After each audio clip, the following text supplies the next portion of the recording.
Is being single at 30 and over really a bad thing like people make it out to be? Let's talk about it today. What's up, y'all? It's Marcus Frazier from Teachable Tuesdays. Here to motivate you, encourage you, and inspire you to be a better you. Thank you for joining me today. Greatly, greatly appreciate it. As always, if you could, hit the like button, hit the subscribe button.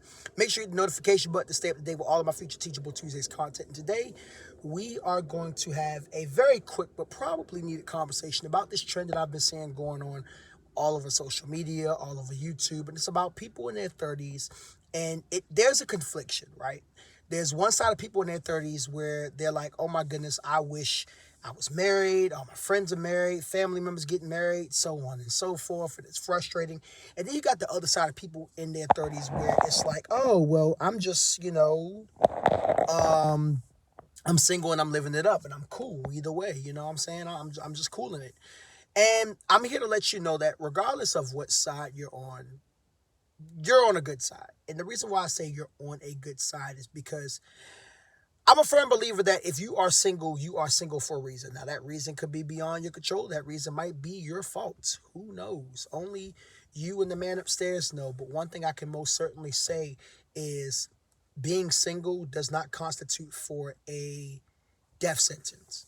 And the reason why I say being single does not constitute for a death sentence is because people believe that, oh, I'm single in my 30s or my 40s, I'm never going to find love. I'm never going to find the person that I want. There's a couple of factors that I want to make you guys aware of, right?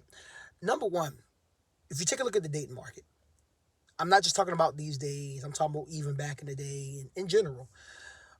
Compatibility is not easily accessible. The reason why I bring that up is because people just automatically assume for whatever reason that just because something is your ideal person or someone's your ideal person or that person is your preference or they check off so many different things that things are just going to automatically click. No, that's not how life works. In fact, I would argue that in some cases that trips people up because your preferences and your quote unquote non-negotiables or negotiables or whatever case may be actually hold you hostage. And the reason why I say it holds you hostage is because you are kind of limiting yourself to what else might be out there, right? But even beyond that, let's just scratch all that, right? Let's say you meet a person that fills a lot of those boxes that you have. Not all the boxes, obviously, but a lot of those boxes.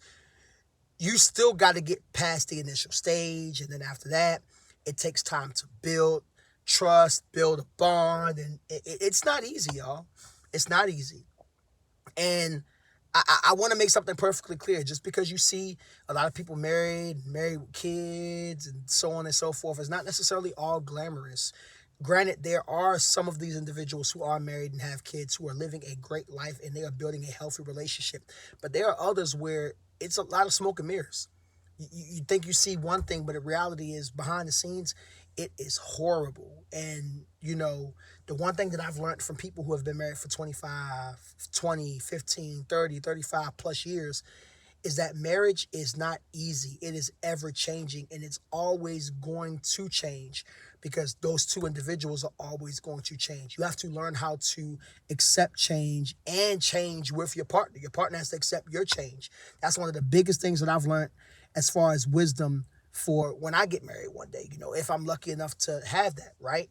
And I know it can be discouraging. I have a lot of best friends who are married, right? My childhood best friend, she's been married for, if I'm doing the math, about 13 years now, 13, 14 years now. It's been a minute. My three of my guy best friends are married with kids. Well, one has a kid coming on the way soon. So it's easy to look at your life. And I got another two guys who got best friends who are in a relationship. One of them, I think he's gonna propose any day now. I'm just saying, hey, I'm just calling it how I see it, and I'm very happy for them. Like I want to make sure that's perfectly clear. But does it get discouraging sometimes thinking about these things and wishing that, so on and so forth? Yes, I'm not going to sit here and lie and act like it doesn't. It does get discouraging. It does make you feel like, dang, I wish boom, boom, boom, boom, boom, and boom, boom, boom, boom, boom. But at the same time, you also have to understand this. Everything happens in according to its time.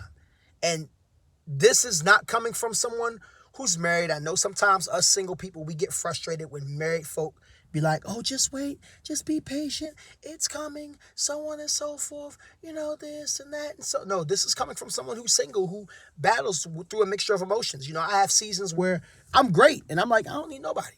And it's not even so much coming from a place of bitterness. It's coming from a place of contentment. But then there's also seasons where I do struggle, and I'm like, God, do you got somebody for me? Because I see everybody else around me. I see people younger than me, just moving. But, one of the things that you have to realize is marriage is not the end all be all. Meaning, marriage is not your life. You notice that when I know this verse is brought up a lot, but when Adam met Eve, what was Adam doing?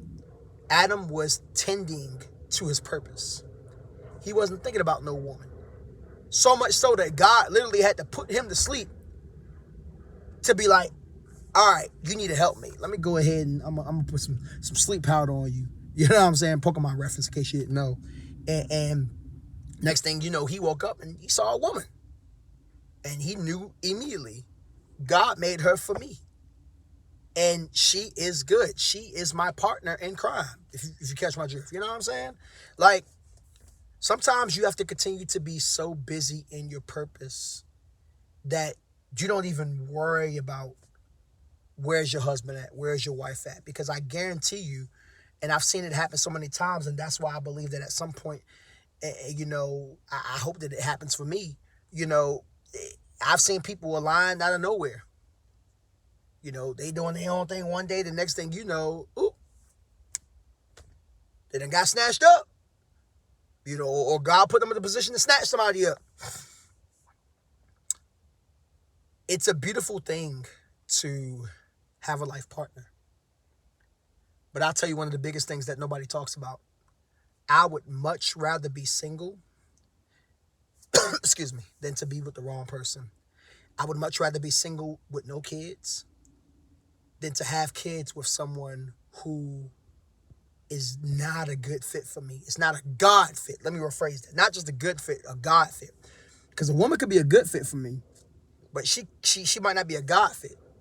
The God fit is the perfect fit. That's not to say that my woman's going to be perfect. That's not to say that I'm going to be perfect. But that is to say, hey, this is what it is. This is what it's going to be. And I know it's by design. That doesn't mean you can just do whatever you want now. Keep that in mind. You're not just going to do willy-nilly, whatever. But it does mean that, hey, I know that through the trials, through the tribulations, through A, B, C, D, E, F, G, everything is going to work out the way it's going to. You want to know why? Because I know he did it. So to anybody who's watching this, who is you're 30 and over, shoot, screw it. Even if you're in your 20s, stay encouraged. You know what I'm saying? Understand that it's never an end-all, be-all. And I want you to also understand that, if marriage is supposed to happen for you, it will happen when it's supposed to. I know some of us, once again, some of us singles, we don't want to hear that. We done heard that from married couples for the past 5, 10, 15 million years. It is what it is. The more you try to force something to work, the more it doesn't. It's like you forcing a puzzle piece that won't fit. Maybe it ain't the right time. Maybe it ain't the right puzzle. Maybe you got the wrong pieces around you. Or maybe, just maybe, God is waiting to do a little something in your life before it takes place. Just consider those things. All right. Marcus Frazier, Teachable Tuesdays, here to motivate you, encourage you, and inspire you to be a better you. I love you guys. Hope you have an awesome day. Take care. Talk to you soon. Peace.